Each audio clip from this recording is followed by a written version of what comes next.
insane brother-in-law tries to take over my house, and guess what happens next? He then tries to take over the will that was worth millions of dollars. Guys, this story's pretty crazy. Let's jump right into it. My husband and I have recently had to accommodate a guest, and I'm not sure that I want him to stay here. I do not know him, very well at least, and have been getting some very bad vibes from him since he moved in. We have no peace in the house anymore ever since he moved in, and I just want him to move out. He might be my husband's brother, but I do not want him to stay with us. He's a 21-year-old, does not work, and does not want to study. All he does is play video games all day and finish our food. And I have had it up to here with him. It even led to my husband and I fighting over him and his guilt-tripping me over stuff that happened in the past, which I think is not fair. How does having my mom sleep over once in a while compare to having his scrub of a brother move in permanently? I've ended up not even bringing up how rude his brother is, or how uncomfortable his friends that he brings over to the house make me. It's not that my husband is a difficult man, though.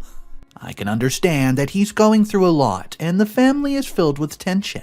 He's so focused on his father's health and making it up to his father that he's still trying to see the good in his brother. He fails to see that this man is just another problem for us. I already have a child. I do not need a man-child on top of that. Ian is even worse than my 2-year-old, and I've started to dread coming home because he's there.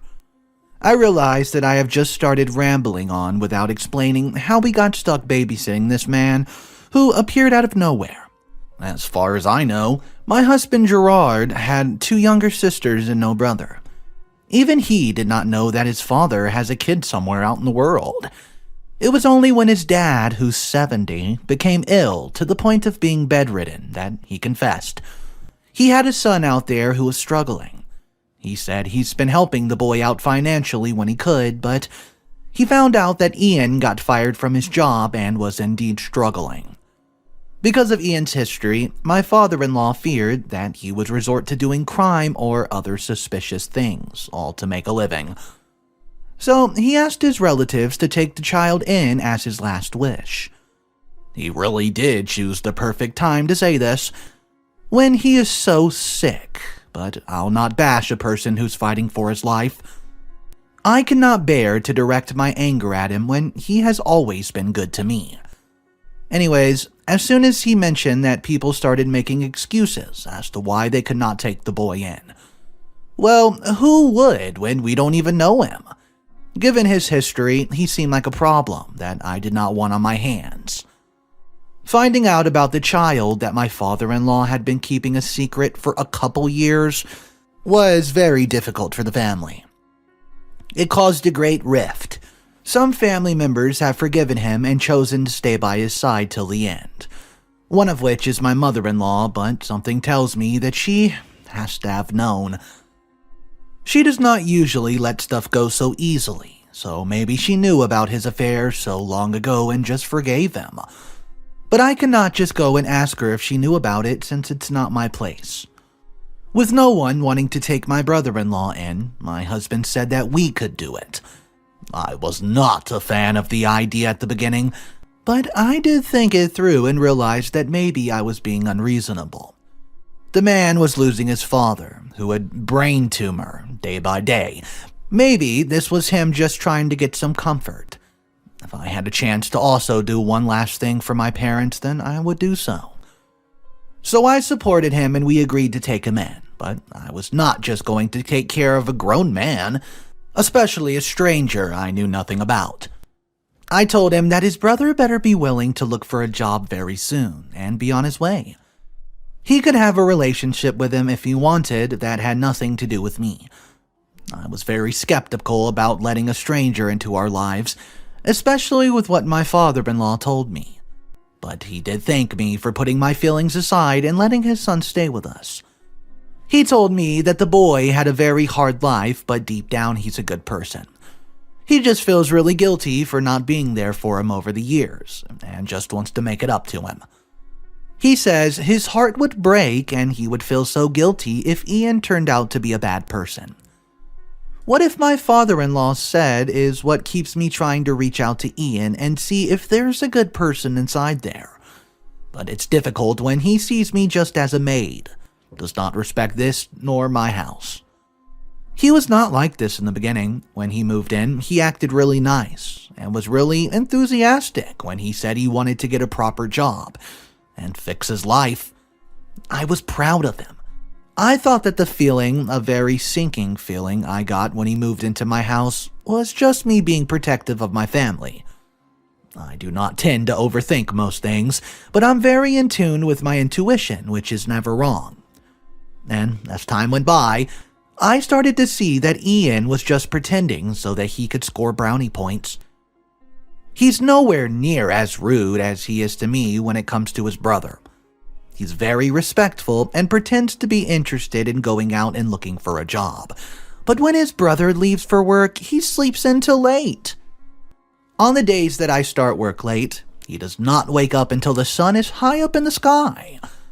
Does not even get me started on his untidiness. He thinks that just because we have a lady who helps us out a few times a week, he can leave his stuff lying around everywhere.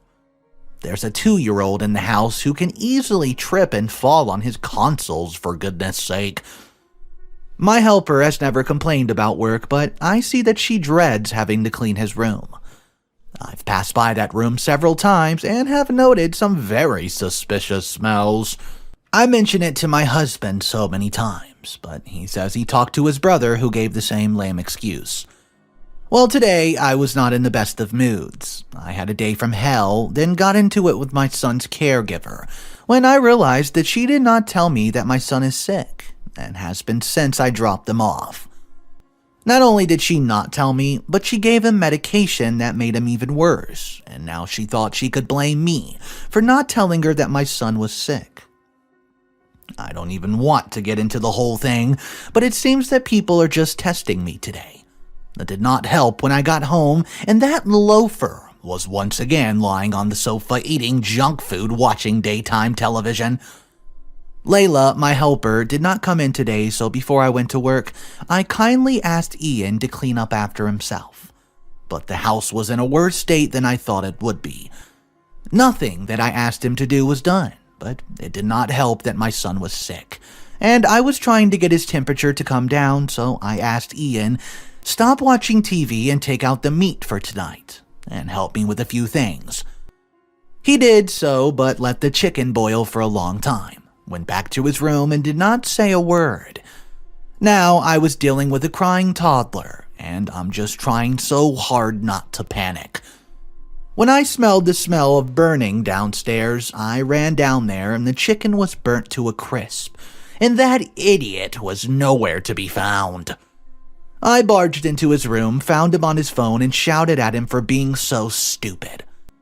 He sleeps in my house, eats my food, and spends all day on his phone. How could he not do something so simple? He was just a leech who was feeding off of us, and I was having it up to here with him. He was having an attitude and telling me that I was his brother's house. Everything in this house belonged to his brother, and I did not matter. See, I told you that he does not see me as a person but a machine. So I did what I felt was fitting since he wants to act like he is in his brother's house so much. I went, unplugged the Wi-Fi router, and took the TV remote. He can get back on the Wi-Fi when he apologizes to me.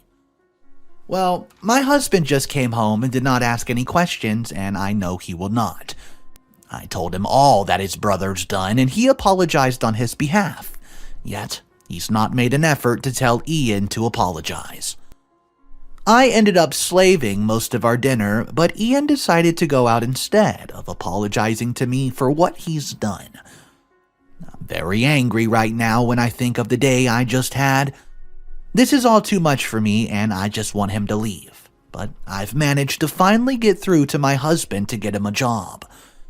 My husband works for a company that his father has a stake in, but he did not want to get his brother a job there because his brother thinks he's too good for construction work.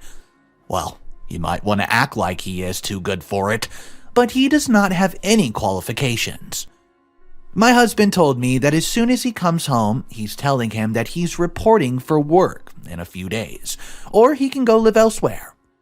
So at least there's a bit of a victory on my part. Am I really wrong for wanting Ian to stop being spoon-fed and to actually get off his back and work like the rest of us? Indeed. I do not like him, but how can I when he doesn't want to respect me? I'm sick and tired of the way he's so entitled. Yeah, I get it, he had a hard life and all, but no one owes him anything. He's such a little surprise waiting for him when he decides to come back home, that's for sure. I will not be controlled by a 21-year-old child. I simply refuse. What do you think? Am I making a big deal out of this? Any advice is super welcome. What's up, guys? Mr. Reddito here. I hope you're enjoying this story. It comes complete with 2 more updates, and if you think things are spicy with this 21-year-old man-child, you haven't seen anything yet. Don't forget to subscribe to the channel and check out the other channels by Mr. Reddito in the description below for more daily videos. Here's your update number 1. I cannot do this anymore. As I'm writing this, I'm trying so hard not to be so emotional. Things are just not working out as they should, and I feel like I'm fighting with everyone. My husband sees the stuff his brother's doing, he does something about it, then his brother starts again, and it's a vicious cycle. It does not help that I'm caught between home and the hospital because my father-in-law does not appear to be doing well. There are a few days when it looks like he might just beat this, or when he's aware of what's going on. He's asked to see Ian several times, but Ian just gives excuses. Yes, he's working now at my husband's company. He did not get the nice cushy job he wanted, and my husband's making him pay for the room that he's using. I was hoping that doing this would give him a rude awakening, and he would start acting right, but that's not the case. He's gotten even worse, coming in at any odd hours of the day and having his sketchy friends come through. I've given up on complaining, and I'm just letting him do what he pleases. I stay out of his way and focus on more important things. My mom has advised me to keep calm and let him expose himself, and I think she's right. So I stopped shouting at him and trying to get him to listen to me, and sure enough, he dug himself into a very big hole. He was so close to be kicked out if my husband changed his mind at the last second after he was manipulated again. Ian has this thing of bringing up my father-in-law when he sees that he's been caught out in something. I do not know how, but my husband falls for it every single time and forgives him. This time, though, he's really tested my husband. My husband has just reprimanded him and given him a final warning. If he messes up again, then he's leaving. So, anyways, we found out that he's been stealing. Not only from the company, but from my husband and me. There's also a photographic proof that he used the money to host parties and spoil girls. I found out about it when I saw a girl from my office bragging about this guy that she's been seeing and saying that he buys her expensive stuff. I didn't pay heed to the conversation because never in a million years would I think that it was him, and I do not like getting involved in office gossip. So I was only half listening to the conversation. Then she said his name was Ian, and he was top executive at my husband's company. I knew every top-level member of my husband's company, and there was no one named Ian. So I asked her to see the photo she was showing her friends, and of course, it was my brother-in-law. I asked more about it, and she said she met him at the club, and he was spending a lot of money. Pure cash, alcohol, and it seemed to be girls. I was more mad because I knew there's no way he was earning money like that. There are several ways a person can get such money to throw away like that, and I do not like most of them. But something told me to look in our safe, where we kept a constant sum of money that we did not touch. That money was for if there was a big emergency and we could not get into our account. I knew the exact amount down to the last dollar. That was in there, but even from looking, I could see that only half of the money was there. I wanted to wring the little neck of his. Where did he get the nerve to steal from us? The people who have been there for him and have tried to accept him when he was at his lowest. How could he steal from us when we are the ones providing him with a place to stay? I could have told my husband to kick him out as soon as he started working, but I saw how closely he was becoming with my husband, and I did not want to ruin that. My husband has not had a brother of his own, so it was a nice time to have them both out of the house doing guy things. Well, I got some alone time as well. Ian was still difficult to deal with, but he was getting better with time. But finding out that he's also been stealing from us sets us back. Now I'm afraid that he might send people to rob or hurt us. As soon as he got home, my husband and I went off on him. He acted calm, like he did not know what I was talking about. Does he really think I'm that stupid? There are 3 of us in this house. I did not take the money. My husband would not without telling me. He ended up locking himself in his room, which is where he stayed until my husband came back. I was outside his room telling him that he better pay us back or I'm calling the police on him. And then my husband came home. I told him everything, expecting him to get mad and throw him out. He told me that he was also losing patience with his brother because he does not want to work and some money's missing from the company. I did tell him that his brother was no good, did I not? But anyways, my husband begged me not to call the police and not to cause a scene because he would handle it. I was less than impressed. Every day it's, I'll handle this, I'll handle it, and he only gets worse. Later on, he came to me and told me a very long story. I do admit, I'm still very angry with him, but hearing his life story made me reconsider the way I was acting towards him. It does not excuse his behavior, but I do understand that he's had somewhat of a tough life. I hope that things change and become better soon because, well, I'm at my wit's end. Okay, guys, it's heating up. There's one final update for this story. Let's get into it. It's been a while since I've given an update, about a month I'd say. Well, our favorite walking disaster has gone really far this time. What he's done is so bad that I took my child and went to my mother's house. I plan on staying here for a few days while I cool off. I feel like if I see that boy again, I'll lose my mind. Just a disclaimer here, I am on the victim's side and I encouraged her to go to the police, but she did not want to. I cannot force her to take him to the cops even though I want him behind bars for what he's done. It's inexcusable. My helper, Layla, 20 years old, has been working for me for the past year. Certain circumstances have forced her to just do odd jobs and make ends meet, but she's the sweetest person ever. I've never had any problems with her to date, and she never misses work without telling me in advance. Since Friday last week, I've been unable to get a hold of her and she did not show up to work on Tuesday. This has made me stress a lot and come out of a lot of conclusions. Well, she finally sent me a message yesterday and asked for us to meet at a neutral location. We went to one of the popular cafes, but when I saw her, I knew something was wrong. She had glasses on and was wearing clothes that covered her up. When she took off her glasses, my heart stopped. Her eyes, swollen, almost completely shut.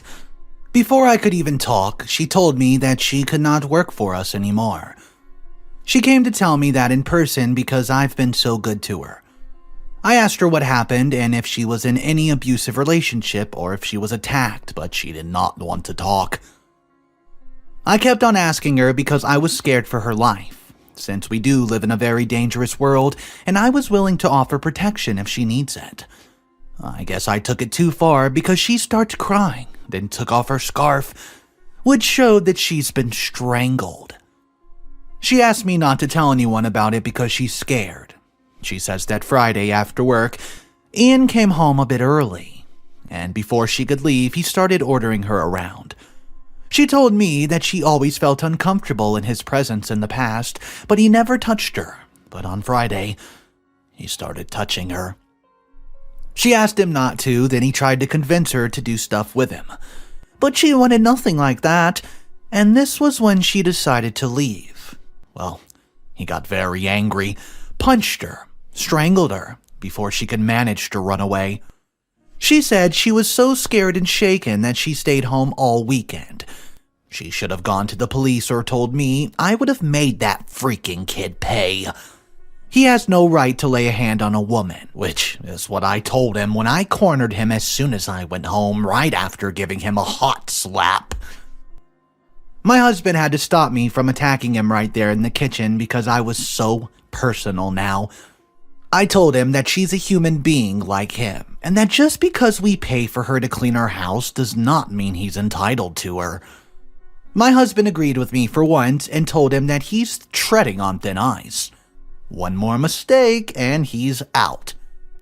This was when I was like, what? Wait a second, you're giving him another chance. He tried to explain to me things that did not make sense, but I was already out of there and packing my bags. I'll go home when that boy is behind bars and out of my house.